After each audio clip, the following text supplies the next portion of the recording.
সুপ্রভাত বন্ধুরা, আপনারা দেখছেন রিষড়া সিদ্ধেশ্বরী কালী মন্দির। এই যে কালী মন্দির যেটি আমি দেখাবার চেষ্টা করছি, দেখুন এটি হচ্ছে একটা মন্দির ঢোকার সামনের তোরণ। এটা নাট মন্দির। 811 সালে এই মন্দির স্থাপনা হয়। 630 বছরের রিষড়া এই কালী মন্দির।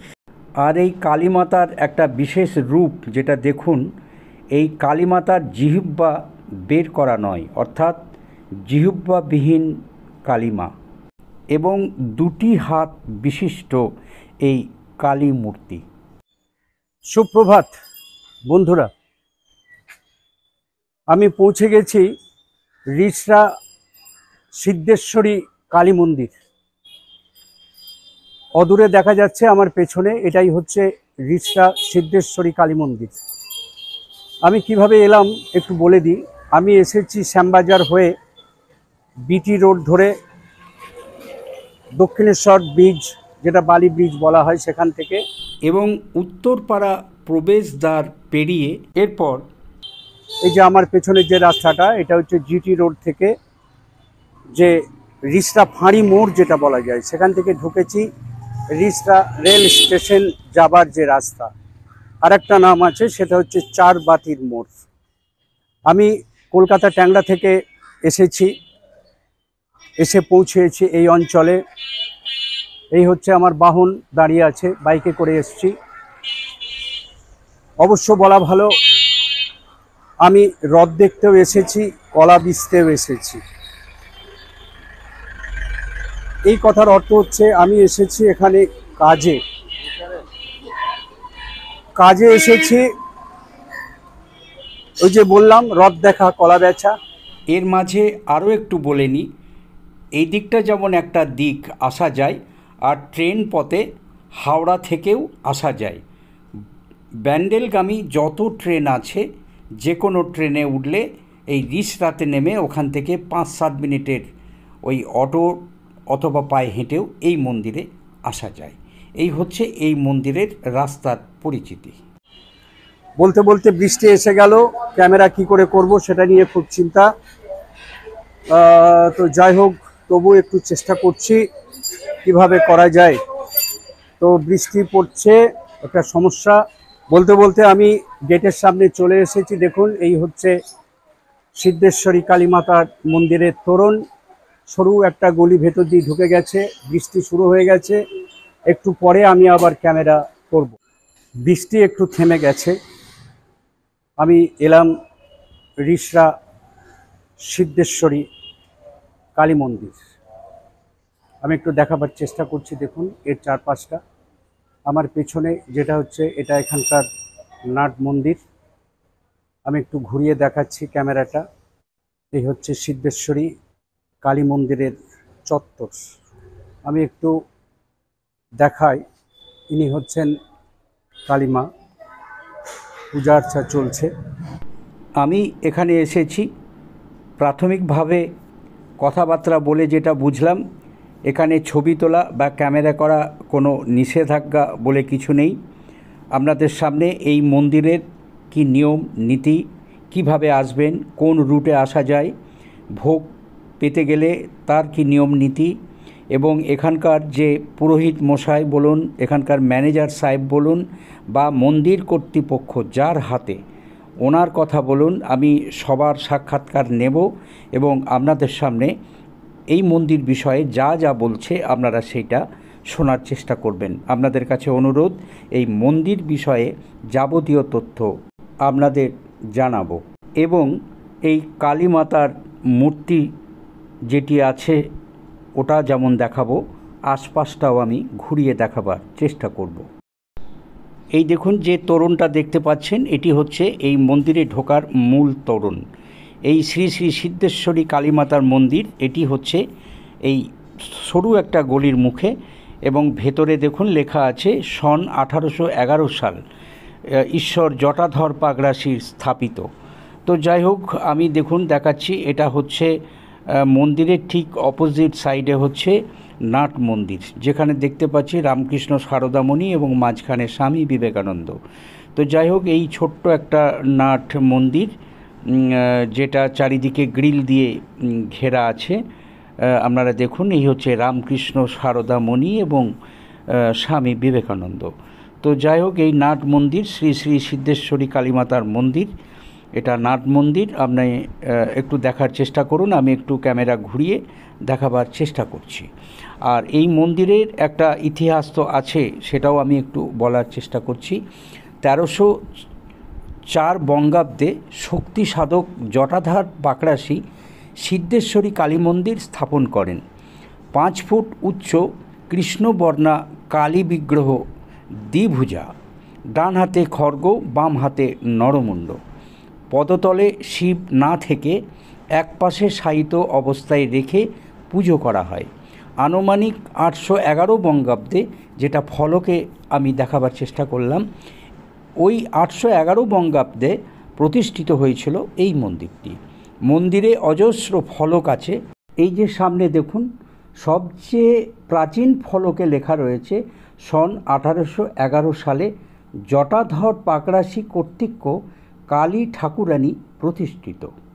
আর যেগুলো আছে দেখুন, এই মন্দিরের সম্পূর্ণ দেওয়ালে অনেক কিছু সব ফলক এখানে সব লেখা আছে, যেটা আমি দেখুন এই ক্যামেরার সাহায্যে একটু দেখাবার চেষ্টা করলাম।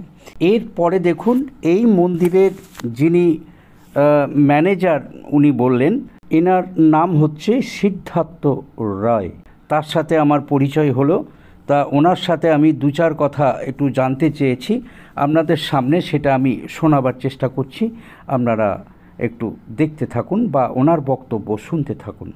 মানে 1995 সালে এই মন্দিরটি তৈরি হয়। 1900, তার আগে 630 বছর এই মন্দিরের বয়স। 1811, হ্যাঁ, একটু জোরে, 1811 বঙ্গাব্দে এই মন্দির প্রতিষ্ঠা হয়েছিল। 811 বঙ্গাব্দে এই মন্দির প্রতিষ্ঠা হয়েছিল। জটাধর পাকড়াশি নামে এক ভদ্রলোক, মানে সাধক একজন, উনি প্রতিষ্ঠা করেছিলেন। তত এত বড় মন্দির ছিল না, ছোট্ট একটা মন্দির ছিল। তারপরে 1995 সালে এই মূল মন্দিরটি তৈরি হয়। এত বড় বিল্ডিং তৈরি হয়, সব কিছু হয়। আচ্ছা। স্বামী স্বরূপানন্দ সরস্বতী মহারাজ এই মন্দিরটা, মার এই প্রস্তর মূর্তি প্রতিষ্ঠা করেছে। আচ্ছা। তার আগে মাটির মূর্তি ছিল। ও, এখন তাহলে কিসের মূর্তি? এখন প্রস্তর মূর্তি, শ্বেত পাথর, কষ্টি পাথরের, কালো কষ্টি পাথরের প্রস্তর মূর্তি। তো আপনার এখানে মন্দির খোলে কখন, বন্ধ হয়? মন্দির খোলে ভোর 4:45টার সময় মঙ্গল আরতি হয়। তারপরে সকাল 8টা থেকে পুজো মার শুরু হয়ে যায়। 11টা অবধি পুজো হয়, 11:30টার সময় ভোগ ওঠে। এখানে কি ভোগ টোকে প্রসাদ দেবার? ভোগ যারা আগের দিন বিল কাটে তাদের জন্য প্রসাদী ব্যবস্থা করা আছে। দূর দূরান্ত থেকে যারা আসে, সকাল 8টার মধ্যে যদি আসতে পারে, তাদের আমরা ভোগেরও ব্যবস্থা করে দেই। মানে তার একটা মূল্য তো আপনাকে বোধহয় 125 টাকা করে প্রত্যেক দিনের ভোগ। আচ্ছা। আর বৃহস্পতিবার খিচুড়ি হয়, অমাবস্যাতে খিচুড়ি হয় 125 টাকা। আচ্ছা। আর ডেলি ভোগ হচ্ছে 125 টাকা অন্নভোগ। আচ্ছা। তো এই মন্দিরে মানে একটা দুপুরবেলায় বন্ধ থাকে? দুপুর 12টার সময় মার মন্দির ভোগারতির পরে বন্ধ হয়ে যায়। আর খোলে কখন? বিকেল 4:30টার সময় আবার মন্দির খোলা হয়। আর রাত্রি 8টার সময় আবার বন্ধ হয়ে যায়। আবার আরতি 7:30টায় আরতি হওয়ার পরে তারপরে আস্তে আস্তে মন্দির। আপনাদের এখানে কি কোনো থাকার জায়গা কিছু আছে? থাকার জায়গা বলতে মানে না, এখানে কোনো গেস্ট হাউস নেই। না, আমরা তৈরি করছি নতুন বাড়ি। আচ্ছা। সেখানে হয়তো থাকবার ব্যবস্থা হবে, থাকার ব্যবস্থা হবে। তো ঠিক আছে, আপনি ভালো থাকবেন। আচ্ছা, অজস্র ধন্যবাদ আপনাকে। আপনার নামটা একটু বলুন। সিদ্ধার্থ রায়। আর ফোন নাম্বারটা একটু বলবেন, কেউ হয়তো ফোন করে বিষয়টা জানলো খোলা আছে বন্ধ আছে কি বৃত্তান্ত বা অন্য কিছু, আমার ফোন কিভাবে নাম্বার আসবে জানতে পারবে। আমার ফোন নাম্বার হচ্ছে 9836616949। ধন্যবাদ, অনেক ভালো, নমস্কার। এখন আপনারা দেখুন, এই মন্দিরের চারিদিকটা আমি প্রদক্ষিণ করে আপনাদের সামনে আমি দেখাবো। সাইড থেকে মায়ের প্রতিরূপ দেখা যাচ্ছে। প্রত্যেকটা দেওয়ালে সব ফলক যারা যারা এই মন্দিরের জন্য ডোনেশন করেছেন বা সাহায্য যারা করেছেন তার ফলক এই দেওয়ালে প্রতিরূপভাবে দেওয়া আছে। তো এইটা হচ্ছে একদম মন্দিরের পেছনের অংশ, একটু অন্ধকার অন্ধকার ভাব। তো এই হচ্ছে এই সাইড থেকে আমি প্রদক্ষিণ করলাম এবং এই ঠাকুর মশাই বসে আছেন কালী মাতার সামনে। আপনারা দেখতে পাচ্ছেন এই কালী মাতার জিহ্বাবিহীন কালী মাতা, এবং সচরাচর 4টি হাত দেখা যায় কালী মাতার। এখানে 2টি হাত, এক হাতে খড়গ এবং আর এক হাতে মুন্ডুমালা। এবং এই মন্দিরের কালী মাতা সাধারণত শিব কালী মাতার পদতলে শায়িত থাকেন। এখানে কিন্তু সেটা নেই। এখানে যা আছে সেটি হচ্ছে সাইডে শিব যিনি, ওনাকে সাইডে রাখা হয়েছে, সেইভাবেই এখানে পূজিত হন। এরপরে পুরোহিত কি বলে শুনুন। নমস্কার আপনাকে। নমস্কার। আমি জানতে পারলাম আপনি এই মন্দিরের প্রধান পুরোহিত। হ্যাঁ, আপনার নামটা আমার একটু জানতে ইচ্ছা করছে। পবিত্র ভট্টাচার্য। পবিত্র ভট্টাচার্য। আপনি মন্দিরের বিষয়ে একটু বলুন। মন্দির খোলা হয় 4:30, ভোর 4:30, বন্ধ হয় 12টা 15, দুপুর 12টা 15। আবার বৈকাল 4:30 খোলা হয়, রাত্রি 8টা 15 বন্ধ হয়। ভোগের ব্যবস্থা আছে, আপনার কুপন কাটতে হয়, কুপন কেটে ভোগটা নিতে হয়। আগের দিন রাত্রি 8টা পর্যন্ত কুপন কাটা যাবে, সকাল থেকে রাত্রি 8টা, তারপর দিনে সে ভোগ পাবে। ধন্যবাদ আপনাকে, আপনি ভালো থাকবেন। তাহলে সামনে মা বসে আছেন, আপনি কে? এনাদেরই আসল ঠাকুরটা হচ্ছে এনাদের। ওনাকে একটু মাইকটা দিন। বলছি এই ঠাকুর আপনাদের, আপনার নামটা একটু দয়া করে বলবেন। সুলেখা পাগড়াস। এনার সাথে কথা হলো, ইনি বললেন আমার বাড়ি পাশেই, আপনি চলে যান, আমার কর্তা আছে, আমার ছেলে আছে, আপনি ওখান থেকে এই মন্দির বিষয়ে কিছু তথ্য যদি নিতে চান আপনি ওখানেই পেয়ে যাবেন। তো ওনার তত্ত্বাবধানে আমাকে একজন নিয়ে গেলেন ওনার বাড়িতে। তো আমি এখন এনার বাড়ির দিকে যাচ্ছি, আমাকে একজন নিয়ে যাবেন উনি বলেই দিলেন। তো আমি সেখানে যাই, আমি সেখানে গিয়ে ওনাদের বাড়ির সদস্যর সাথে আমি যে কথাটা বলবো আপনাদের সামনে সেটা আমি তুলে ধরব। তার আগে একটু ভোগ আরতি দেখে নিন।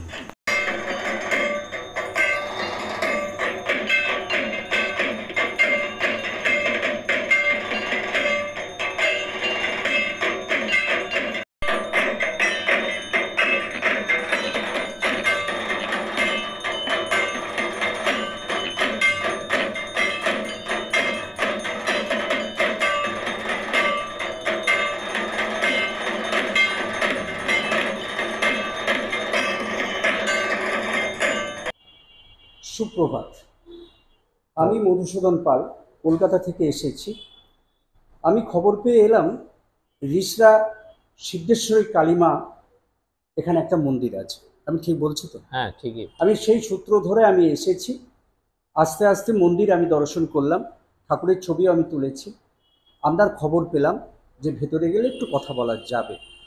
তো আমি এখন দাঁড়িয়ে আছি এই মন্দির কর্তৃপক্ষের, যাদের মন্দির, পরিচয়টা আপনাকে দিতে হবে, আপনি দিন। আপনার নামটা একটু প্লিজ। আমার নাম তুষার পাগড়াশি। আমাদের এই মন্দির 630 বছরের মন্দির। আচ্ছা। 811 সালে সাধক জটাধর পাগড়াশি কর্তৃক আচ্ছা। এইটা প্রতিষ্ঠিত হয়।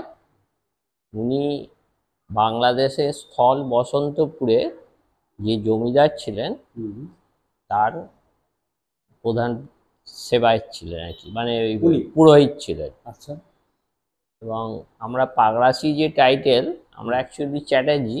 আচ্ছা। ওনাদের রাজ পরিবারের দেহ আর কি উপাধি হিসাবে এই পাগড়াশি টাইটেলটা পেয়েছে। পেয়েছে। হ্যাঁ, আচ্ছা। এবং হচ্ছে ওই বাংলাদেশের যে জমিদার তার সঙ্গে বর্ধমান মহারাজের একটা সংযোগ ছিল আর কি। বেশ। এবার বর্ধমান মহারাজের সংযোগ থেকে বর্ধমান মহারাজের থেকে এইবার শেওড়াফুলির মহারাজের সঙ্গে, এগুলো তো আগেকার মহারাজদের মানে জমিদারদের মধ্যে একটা মেলবন্ধন। মেলবন্ধন ছিল। ছিল। সেই হিসাবে শেওড়াফুলি মহারাজ এই জায়গাটা ওই একে সাধক জটাধার পাগড়াশিকে এটা দেয় আর কি, তার সাধন ভজন করার জন্য।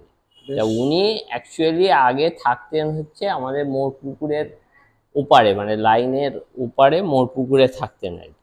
ওনার এই উনি ওখান লাইন থেকে বলতে রিসরা স্টেশনের রিসরা ওই দিকটা। স্টেশনের পূর্ব মানে পশ্চিম পাড়ে দিকটায় পশ্চিম থাকতেন। পাড়ে থাকতেন, আচ্ছা, আচ্ছা, এবং ওখান থেকে উনি নিত্য গঙ্গা স্নান করে আসতেন আর কি। আচ্ছা। সেই হিসাবে এই জায়গাতে তিনি জায়গাটা, তখন এই সমস্ত বাড়িঘর রাস্তাঘাট কিছুই ছিল না, হুম। সমস্তই হচ্ছে জঙ্গল গ্রাম আর কি, তখন রিসরা গ্রাম।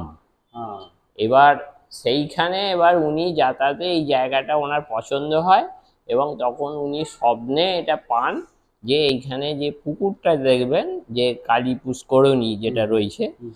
ওই আস্তে আস্তে যে হ্যাঁ, রাস্তার রাস্তার বাঁ দিকটায় ওপর যে লাইট হ্যাঁ, টাইট হ্যাঁ, দিয়ে সাজানো যে সাজানো আছে।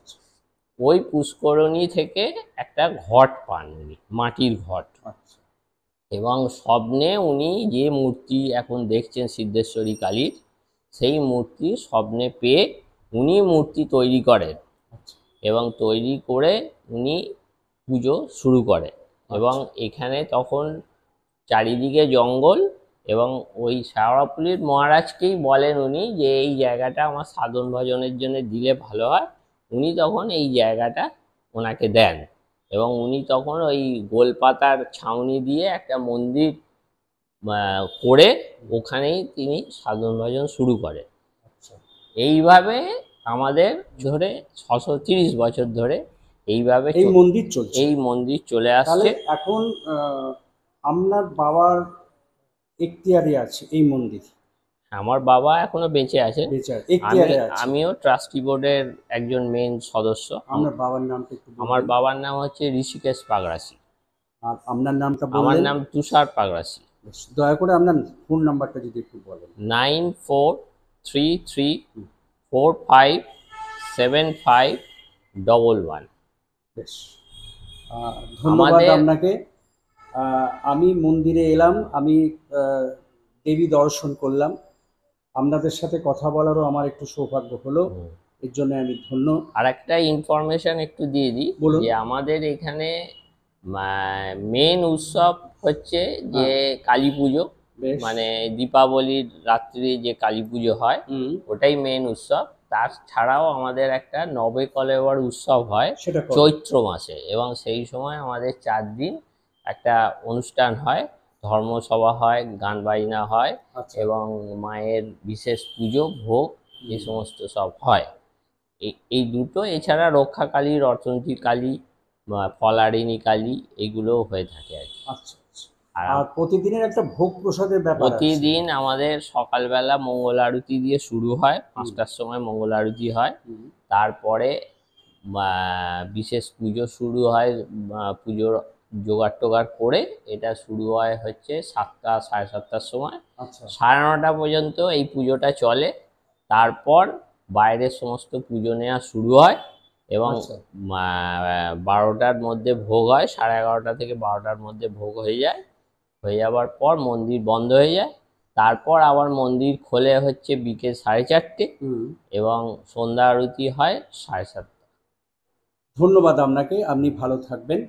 আমি মধুসূদন পাল, আমি এসেছি তুষার পাকড়াশি মহাশয়ের সাথে কথা বললাম, এই মন্দির বিষয়ে একটু বললাম।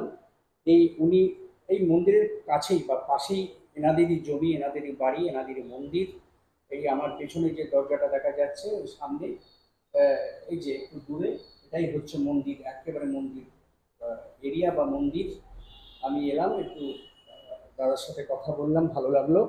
দাদাকে আবার আমি ধন্যবাদ জানাই। আপনি ভালো থাকুন, সুস্থ থাকুন। এই সিদ্ধেশ্বরী কালী মন্দিরের পাশেই হচ্ছে দেখুন এটি একটি শিব মন্দির, একদম এই মন্দিরের লাগোয়া যেখানে শিব পূজা হচ্ছে।